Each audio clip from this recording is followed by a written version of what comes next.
hele den her idé, den startede jo faktisk tilbage i november måned 2009, hvor at jeg længe havde gået og overvejet at lave en hestefilm. Fordi at jeg synes, at mange af de hestefilm, vi har i dag, især i Danmark, er for alt andet end hestemennesker egentlig. Filmene er ofte for en målgruppe, der er ret ung, og så er det ofte også for, i hvert fald for folk, der har forstand på heste, er det ofte meget urealistiske film. Sådan nogle ting som, at heste vransker hele tiden, og at heste i film stejler meget, og sådan nogle ting, som hestemennesker godt ved, at det gør heste ikke hele tiden. Okay. Så. Men det er Andrea, og så har er det ikke det, der tager på? Jo, du sagde sådan her derovre. Det er det, der tager på. Og meget gerne hætte på. Ja, vi skal gøre det rigtigt. Og så skal, og hun kan, og jeg har nogle billeder af, hun ser rigtig gangster, så jeg ved, hun kan. Jeg er ikke klar over alle, så jeg kommer rigtig meget. Ja. Ja, hun er din. Ja. Jeg tror, du har det samme, men han har jo altså virkelig meget bare, hvor han ikke skal være med. Vi har jo andre scener og sådan noget, så det er også lidt bedre, hvis han bare skal være.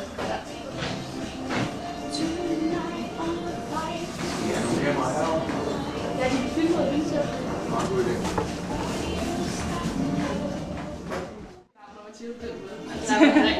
Men hvad hedder det med min far? Han kommer også løvende ind på mit værelse. Du er en klovn, Andrea. Du er en klovn. Og så, hvad? Jo, ja, hallo.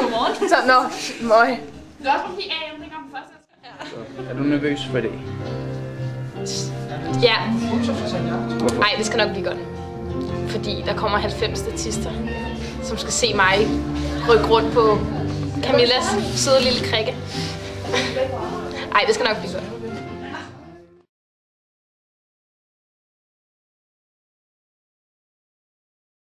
Sådan set at lave en film, som hesteverdenen kunne få rigtig stor glæde af, men også en film, som folk, der ikke har forstand på heste, ville kunne få stor glæde af. Altså derfor har jeg været meget kritisk med, hvad det skulle være for en slags film. Og det endte også med at komme frem til, at det faktisk skulle være mere en ungdomsfilm, end det skulle være en hestefilm. Hvad hedder det? Nu skal jeg lige huske, hvordan det er. At Hans Jensen, hun starter med at sige, har du også en ring med af guld? Eller har du også en ring med til mig? Og så ryster hesten nemlig i hovedet. Camilla, hvad skal det her bruges til? Hegnet til bruges til publikum, så de klipper ud til heste, og det slår ned. Det er så hestene, der står der. Ja, det er også jeres heste lige nu. Gør noget hesteagtigt. Ja, tak. Vi bryder ud. Det er hesteagtigt.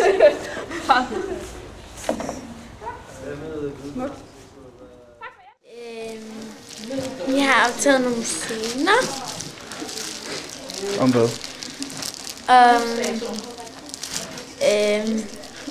Om heste. Et stævne. Har det været sjovt? Ja. Kan du holde varmen? Sagde stenerne også, at de skal regne i dag. Sådan, jeg havde parkeringsvagt, det vil sige, at jeg skulle stå ude på parkeringspladsen i 2 timer. Det er koldt.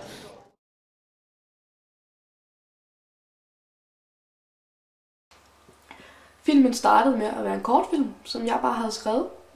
Lidt senere blev det så til en novellefilm, fordi jeg fandt ud af, at alle de ting, jeg gerne ville have med i filmen, ikke rigtig kunne være en kortfilm. Og nu er filmen så blevet til en spillefilm, som jeg er spændt på, om så kommer videre. Jeg har haft rigtig mange dejlige mennesker til at hjælpe mig i den her proces. Jeg har haft rigtig mange professionelle mennesker, rigtig mange, hvis man kan sige uprofessionelle mennesker, men som har gjort deres arbejde rigtig godt. Du skal lige lade hesten blive lanceret. Okay.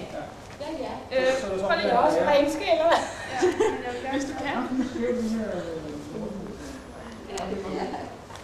Så skal I jo flytte mig fra min bolle. Nej, det er forhindring, ja, vi skal. Hun er nok det, fordi vi skal springe over. Super.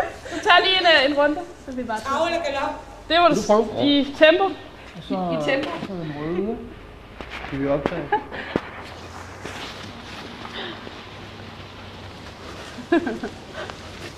Det er skide godt, Dorte. Lidt langsommere. Det er lige til skubkamera. Og det vil være afstanden, hun er i? Ej, hun er faktisk nok lidt tættere på. Ja, ikke også? Jeg har misforstået noget. Jeg tror, man skulle læse dem ned, fordi de står lidt uroligt derude. Det var derfor, de blev enige om det. Jan, han er gået over. Han skal holde sin klokke.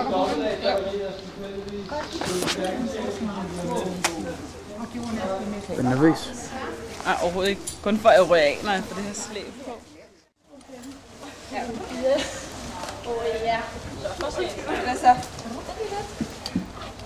Det er jo bare at lade ham lige gå en omgang. Lad ham gå en omgang, så retter vi kjolen, så han lige falder sig ud. Ej, hvor ser det flot ud. Så kommer ikke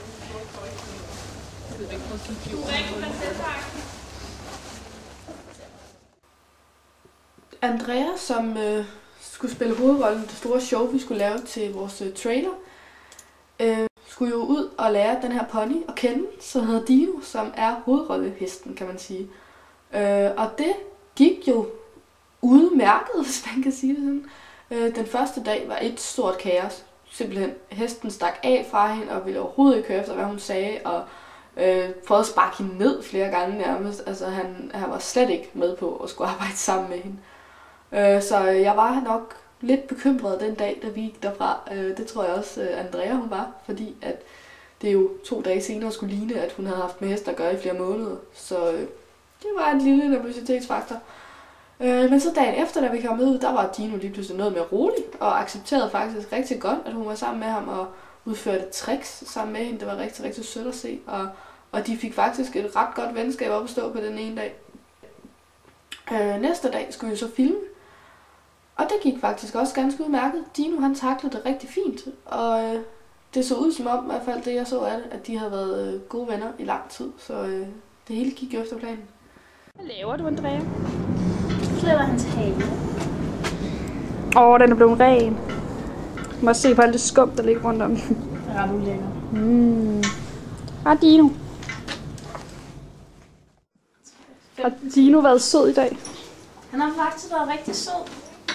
Sødere end i går i hvert fald. Har I lært hinanden godt at kende? Ja, det er sådan godt på vej. Må jeg tage bare noget at spise, når vi har reddet?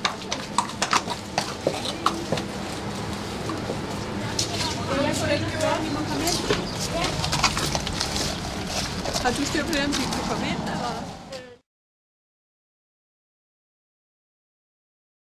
Selve showet har været rigtig sjovt at lave. Det har været vildt hårdt, synes jeg, fordi der har været så mange ting, der skulle gå op. Vi havde en masse statister derude, og vi havde gæsteryttere, der kom ind. Altså både, vi havde et par piger, der red, og så havde vi en prinsesse, og vi havde nogle bejler, og der var lige pludselig rigtig, rigtig mange ting, der skulle gå op, kan man sige. Og lysfolk, og 2 kamerafolk, og lydmænd, og alt muligt. Jeg tror, vi havde 7 runner på sættet den dag, hvilket er ret meget.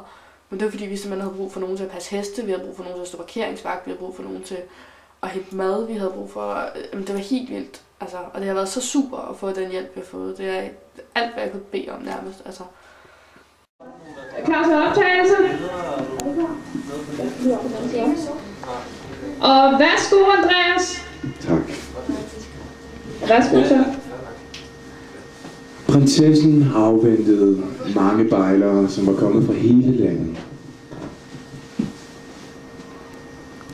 Den første bejler, der ankom, var en smuk ung fyr.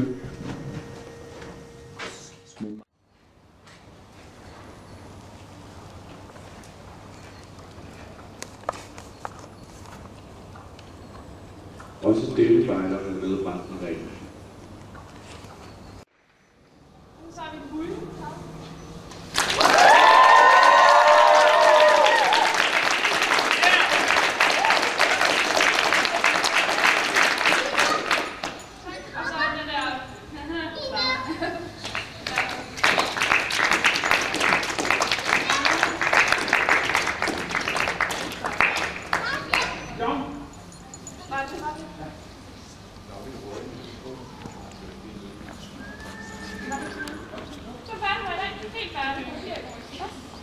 Tak for i dag.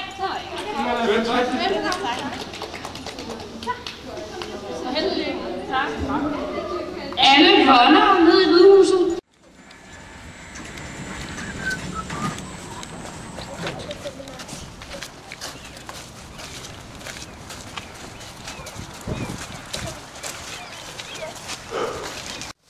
Behind the scenes, ikke? Ja. Så skal vi altså også lige have behind the scenes Ja. Det må jeg. Vi lukker porten.